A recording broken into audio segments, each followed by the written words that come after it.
ever watch Mary Elizabeth Jones' Variety Hour? Happy New Year! Happy New Year! Happy 2024. We haven't done a show in a while. Yeah. So you've probably seen on the internet stuff, but that was old stuff. Yeah. We got new stuff. We Yeah. got new stuff to do. Everything's new. We have a new studio. Yeah. This is the Vinnie Mac studio. He's lending it to us while we get ours made up. Yeah. And my name's Kaye Lazar. How you doing? So if it looks familiar, if this looks like the Vinnie Mac show, she's much prettier. So it's me. I look the same. So anyway, tell me about your New Year. What? You actually went on a trip for New Year's. Yeah, I went to Atlanta, Georgia. It was really fun too. We did a church service, and then we went out to eat, and then and that was the whole trip. How long were you gone for? For like 5 days. So I'm sure you ate more than once. Yeah, we had a party. Oh, okay. Yeah, then we rung in the New Year and everything. Oh, the New Year's Eve party, of course. Yeah, yes. It was great. And did you have champagne? Or? Yes. All right, there you go. Not that non-alcoholic junk. No. That's all I can drink now. Uh-huh. But well, tell me, did you do any sightseeing in Atlanta? You've been there a few times. Tell me what you did there. Who you saw there. I haven't gotten a chance to sightsee, but I did go to a hotel to go out to eat, and we had church services there. So church services. Can't you go to church services here in Virginia? No. They don't have them there. They don't have them better there. They do have them, but we have them online now. So online. Oh, you were actually. Oh, I see. Instead of having to watch it on a video camera, you actually was there. Yes. You know. Yes. Oh, you were there with. That's much better. Yes. It's always much better seeing. I wish we could sell tickets to this show. Yeah. Or just give them away. Yeah. I try to. That's what I love about the theater. Is that the theater you don't have to. The theater, if you don't have to. It's right in front of you. It's always live. It's never boring. I know. And the people seem to work a little harder to act. They have to dance in front of you. They can't just do take 2, take 3, take 4. Right. And let's see. And you also so that was your New Year's, huh? Yes. Yes. It was great too. Yes. And let's see. And so headed off into 2024. I guess you have plays coming up in 2024. I have a show coming up in April. Let's hear it. It's called The Enchanted Bookshop. Okay. And I'll be playing the mother in it. You'll be playing the mother. Yes. Did you own the bookshop? No. Catherine. Catherine does. Okay. Yeah, she plays Margie. Okay, but what we don't worry too much about. Whenever I do a play, like I was in A Christmas Carol. Yeah. Not that long ago. You were in it too. Yes. And I played Marley's ghost. Yeah. And when I talk about, they say, "What that new play you're in? What's it about?" The Christmas Carol. You ever seen A Christmas Carol? They don't change that much. Yeah. So I said, well, it's about this ghost who, it's all about this ghost with chains are all over him, and he yells and screams at this old man that won't spend his money and lives an unhappy life, and he convinces him by the end of the play to live a better life. Yeah. There's also has a guy named Scrooge in it and Tiny Tim. Yeah. And I played the Jolly Solicitor. You played the Jolly Solicitor. That's right. Yes. And I opened the show. So. That's right. You had the first line. Yeah. It was framed in a certain way that you would have. How did it work? The old Tiny Tim is narrating it, but you don't know this. Yeah. And then at the end of it, and that is a true story. Because I was that little boy with the cane, and now I've tried out for the Olympics and almost made it. Yeah. Yeah. So anyway, I got the reason. There is a reason why I haven't been doing shows with anybody lately, and it's a sad reason. My dad passed away. He lived to be 97, and pretty much for 2 months, he died during a New Year's weekend, and and he was in pretty good shape. I mean, he was with it and everything up until maybe a few days. It started getting bad before he passed away. And then the last 2 days were pretty bad. He was in hospice care when hospice here, in his home, that's the way to go. All your family is there. We did a lot of good things while he was going. We had a karaoke party.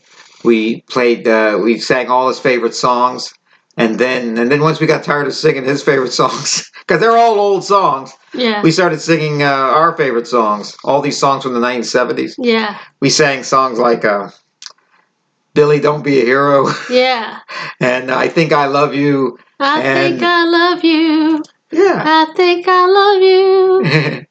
and Knock Three Times, and The Night Chicago Died, and Yeah. and what was it? Yeah, all these wonderful songs we remember from the 1970s. And so the only thing I had to keep working at the law firm. Had to work. I had to keep things going there. But then I couldn't really do much of anything else but take care of my family and, Yeah. and people in my family. But I'm glad I did it, because you only have one chance to do it. I have no guilt. Somebody said God, that's so sad, him leaving at 97 years old. I said, no, it isn't. He lived to be 97. How many people lived? It is a regular life. He lived a rich life, and I did the eulogy, so I'll give you some highlights from my eulogy. Yeah. Actually, if you want to see a eulogy for my dad while he was still alive, he won during World War II, he won the Bronze Star, and you can actually find that online. Just put in, my real name's Kevin Kravitz, so Edwin Kravitz, put his name in, and you could, and on YouTube, and you'll find a few things having to do with him he was in the Battle of the Bulge, and then he like a lot of these guys, when they leave the army, they don't talk a whole lot about what they saw or what they did, and then he got married and had 5 children and a lot of grandchildren, and so far a few great grandchildren, and they were all there for the funeral, so anyway, the eulogy. I actually, 97 years old, he actually outlived Jack LaLanne, the exercise guy. Oh yeah. The guy who actually, his whole point was living a long time. He outlived the guy, Dr. John Kellogg, who thought he was going to live forever. He only lived to be 75. Oh wow. This is back a long time ago. He invented cornflakes. Oh yeah. But I saw a movie about him, The Road to Wellville, and he thought his whole spa thing in Battle Creek, Michigan, was to make people live longer. But this is back in the 1880s, I think, and it wasn't really doing a good job of that. A lot of quackery and everything. Yeah. There was my dad outlived Casey Stengel, the great baseball manager, who lived to seem to be. He outlived Jimmy Durante, all these old guys. The only person he didn't seem to outlive was Dick Van Dyke. Still going strong. Yeah. Still going strong. And so I've been going to lots of movies, and I've been seeing, and luckily a lot of my friends have come through and been helpful to to me and my family, and we're still getting through this, because it didn't happen all that long ago. Like I said, he died right around the time of New Year's, but we didn't tell anybody. We didn't make it public, because we didn't want to mess up anyone's New Year's. So it was like January 3rd, we started telling people that it happened. Yeah. So 2024 is going to be a strange year for me. I don't know what's next for me, because I ended my eulogy by saying that I lost my best friend. He was my best friend for 50 years, and so now Now I have to get a new best friend, another guy for 50 years. But you know the crazy thing about best friends? You have them. People always think, most men I know don't have best friends. Like married men, for example. Their best friend, a man's best friend is his dog, they said. Yeah. Woman's best friend is diamonds. Yeah. But a man, So anyway, a man's best friend, some kid once told me, you know who a man's best friend really is? I said, who? He goes, his wife. I Yeah. said, yeah, that's a good idea. True. Who's man's worst friend then? He goes, his mother-in-law. Actually, most mother-in-laws are pretty nice, from what I Yeah. gather. I've met so many nice potential mother-in-laws in my life. You know why? Yeah. They said, please, please get my daughter out of the house. Please, we want her to marry a rich, successful, very tall man. Nah, you'll do. Yeah. she's already 28 years old. She's not getting married. Yeah. And but I could just imagine what would happen if I married him. Oh gosh. Yeah. I mean, it'd just be. It was, I know a lot of people. Listen to this. That they will get like a fiance, and then they'll say, I got a good idea. Let's buy a house together, and then you find out that they don't have any money. I don't have any money. I thought you had money. I thought you had $100,000. So that's why I think in the olden days brides had a dowry, and if you look at a hope chest. Yeah. But the craziest thing is that if you look at that hope chest, there wasn't much in it. It wasn't money or anything. It was like candlesticks and quilts and stuff. I can go to the thrift store and buy that stuff. Yeah. And so my dad, and I made a joke, a really good joke about my dad had made movies with all these famous people, made movies with like Ben Affleck and Sandra Bullock and Gary Oldman and who else? Jeff Bridges and Jack Lemmon and I mean he was an extra, but he saw them and they Hilary Swank. They all talked to him and they all had some. They all got along with him and what happened was and then he knew sports people. He met Kareem Abdul-Jabbar. He met he met the Babe Ruth. He met Hank Greenberg, famous Jewish slugger for the Detroit Tigers. Yeah. And we love sports a lot. With Frank Ryan of the Cleveland Browns, famous quarterback. He met him. So anyway, what happened was I tried to stump my dad because I think I know a sports guy you probably haven't met. I said Honus Wagner. He goes, oh, I've met Honus Wagner. I said, you met Honus Wagner? He goes, yeah, in 1938, he was the third base coach for the Pittsburgh Pirates. And when the Pirates came to play at the Polo Grounds in New York, I would go there and I would say hello to Honus Wagner. Honus Wagner, if you don't know who he is, he's the guy with the $1 million baseball card. You know why that baseball card is worth $1 billion? I mean, there's so few of them. Why? Everything that's valuable is the reason why it's valuable is because there's so few of them. And what happened was this baseball card they used to sell them not with bubble gum, but they sold them in cigarette packs. And he was very much against smoking. He was ahead of his time. He says, I do not want my my likeness having anything to do with cigarettes. So he had them. I don't know how he got them out, but he got them out before they were released. Am I boring you? No, I just do that. So I can't help it, I get sleepy sometimes. Yeah. Well, anyway, I love your hat. Thank you. I got this from Atlanta. Oh, it's your Atlanta hat. All right. All right. And when I wear hats like that, when I have a bad hair day, I get hat head sometimes. So anyway, I was so what happened was he had all of the baseball cards taken away. I guess they destroyed them. And a few people actually had them. Maybe about 10 people had them. And then over the years, that's been dwindled down to just 3 or so. Yeah. Yeah. So that's pretty much what I've been up to the last couple of months, taking care. And this happens, to everybody. You lose family members and all.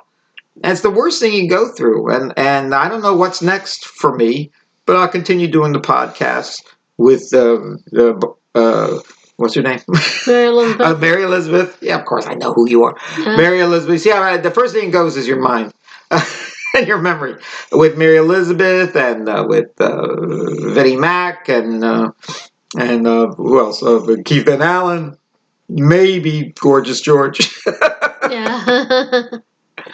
And I'd also been preoccupied with what's going on in the world. It's, looks like looks like we're going to get Donald Trump as our next president again. Oh no. Oh no! Do you have any views on that? I don't think he should be president again. Well, after that insurrection, I mean, other things he did was within the realm of being president. As he's saying right now that he shouldn't be in any sort of trouble. Yeah. Because what you do as president, if he says, how about Truman dropping the bomb on the Japanese? That he should go to jail for that. But it was legal when he did it as president. Listen. The insurrection part really soured me forever on Trump. Trump could make all the speeches he wants. He could write all the books he wants. There's so many people voted for Trump, and what's kind of weird about that is some guy. I heard this story. Some guy was in Europe. I think he was in England, and they said, "How would you ever elect a guy like Donald Trump?" And they said, "It wasn't boring." That's what I used to say about Nixon. Well, it wasn't boring, but then he would go. They want because what's weird. What's really weird. I meet Americans all the time, tourists to our country, and and they all deny voting for Donald Trump, and yet he still managed to win. Why is that? Why is that? Yeah, why?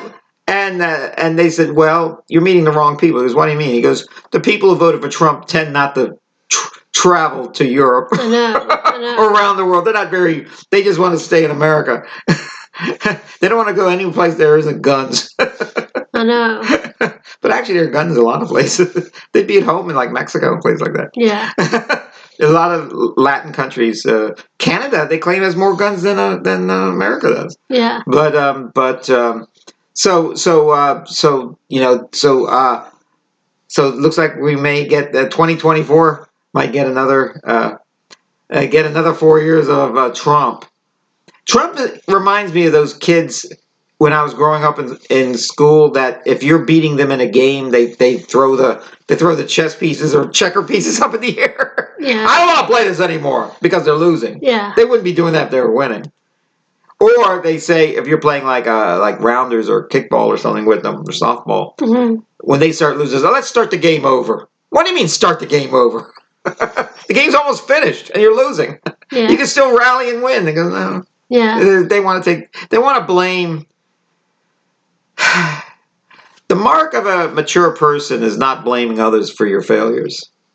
There's only one person I blame for every single failure I have, and that is that fool in the mirror. In fact, that's the only way you ever learn anything is from your failures. Right. I wish and then I had this hit, and then I had this great success. You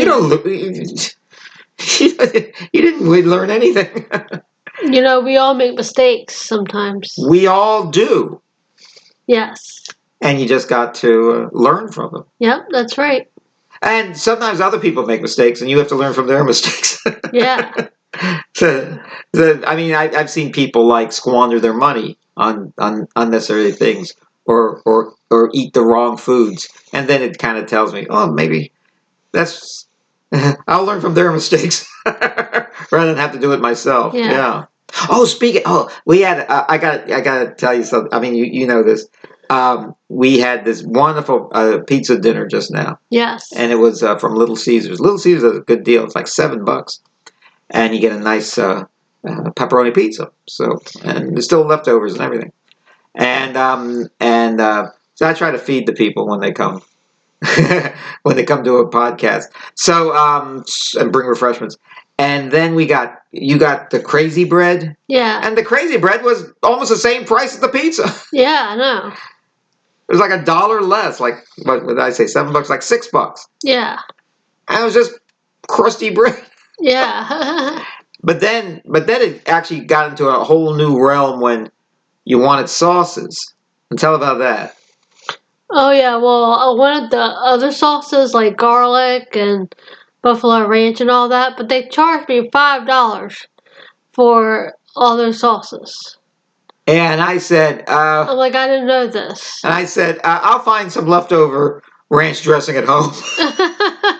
Still in the wishbone bottle, the Seven Seas Green Yeah. Goddess bottle. Yeah. We don't need, and it was like a thimbleful. It was like wasn't I mean, Yeah. that's a racket. Yeah, I know. The prices of food in restaurants are so high. It's almost that I don't want to go anymore to a restaurant. It's so expensive. I mean, you get a deal here and there, but a discount. Everyone's going to join the Diners Club soon, so they get a free entree because it's not worth it to, it's just so much waste. I do like restaurants every now and then though. I mean, a night out, yeah, but if you have to co-sign with a bank to pay for it, Yeah, true. I don't have any fun knowing something's expensive. Yeah. I once took a friend out and just racked up a big bill, and she was it was like a first date, and she said, "I don't want to date you anymore." I said, "Why didn't you tell me that before we had this expensive dinner?" And she says, "I didn't want to mess up our dinner." I barfed up for the first time $20 worth of food in the bathroom. Ah! Oh, I was Lord. so I mean I was so upset. I was so upset, you know. And so when I try to show people a good time, I take them. I give them experiences. Yes. Food, you don't. Food. I can eat food at home. I can eat a peanut butter sandwich. I could eat a. I could eat a bowl of Campbell's soup. Yeah. I could eat a bowl of Campbell's like cream and mushroom soup. Yeah. without the green beans and all the other stuff that comes on Thanksgiving. Yeah. So yeah, I've never been that hungry. I've never been to a drive-through. I've never had food delivered to me. Um, I've seen people do it, but well, in fact, that's a good point you make. When you go to a restaurant, you're getting more than just the food. You're actually sitting and you're enjoying the ambiance and you're enjoying the music they play. Yeah. I feel that way when I go to Starbucks. I'm not there because of the coffee. The coffee's not all that great, and it's too expensive. Yeah. But I'm there to use their Wi-Fi, listen to the music that they play. Yeah. They have Starbucks music on sale. Yeah. And then, when you go to New York, there's a law that if you go into say it's snowing or raining or something, usually it's raining like a storm. Yeah.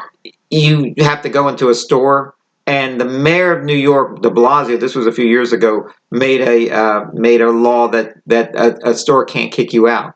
So if you go into Starbucks, you don't even have to order anything, as long as it's raining outside. Yeah. So you can enjoy their Wi-Fi. Yeah. Talk to their waitresses. Yeah.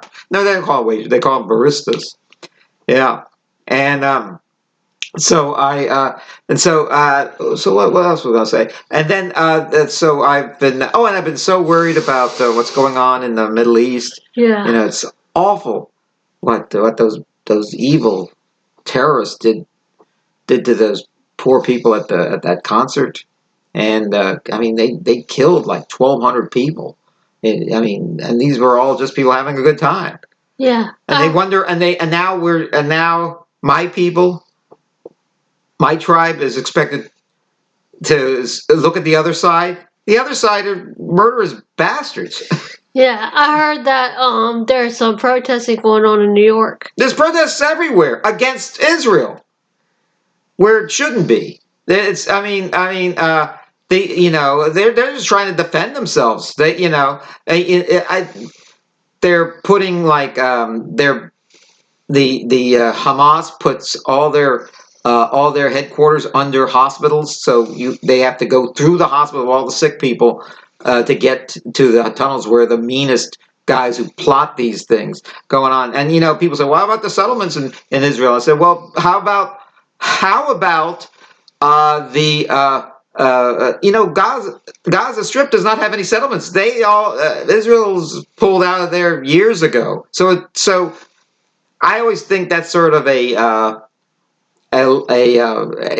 experiment of maybe if they could do things on their own and with the help of the other country, Israel, they'd be fine. But no, all they plot is that they want the whole country, and they say, well, Israel's trying to kill everyone in there. No, they're not trying to kill everyone in there. They're trying to kill the meanest guys that are trying to kill them. There's this saying that from the river to the sea, the Jordan River to the Mediterranean Sea. They want to kill. They want to kill all the Jews. Yeah. And this is that's a lot of countries have done that, done it terribly, and but we're still here. And what really gets me is all these young people who think that because the Jews and Israel did something for themselves. I mean, they have their technology, they're the greatest army, they have a great economy, they have a great way of life, and all those other countries around them have actually taken a page from that and made peace with Israel. And you make peace with Israel, you do great. Now, the only ones who haven't is Syria, Lebanon, and Iran. And basically, it's Iran. The other two probably could make peace if they got out of Iran's tentacles. And then they influence everything that's going on, the Hamas and everything. And no Israeli Arab living in Israel wants to be under Hamas rule. There's all these people like that. I see this sign all the time: "Queers for Palestine." And these are protests in America, and these are Hamas. Israel is one of the first countries that gave equal rights to the LGBTQ plus people. Hamas would not treat them so well. The story goes that if Hamas ever took over the whole country, they're going to build a tower for all the lovely gay people that supported them to throw them off of, because because listen, I keep saying this all the time. Time moves in one direction. All right. Right. You're not going to. You can't wish things were the good old days. A lot of times there were no good old days. Like, for example,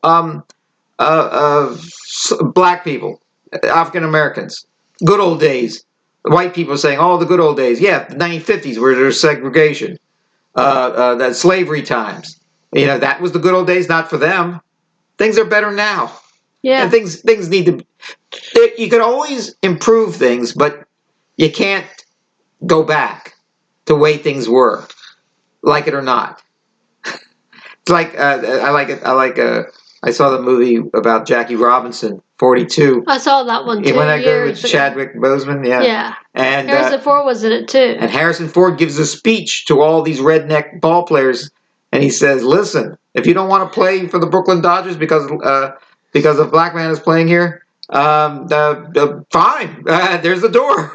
There's a whole line of people who want to play with with Jackie Robinson." At first, I didn't even recognize Harrison Ford. Yeah.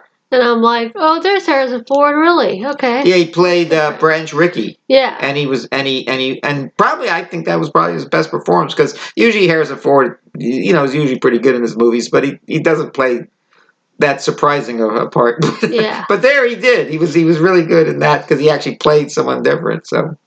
So anyway, we have another half hour to go. How about that? Yes. Well, thank you all for tuning in, and we will be back in about half an hour. God bless you all.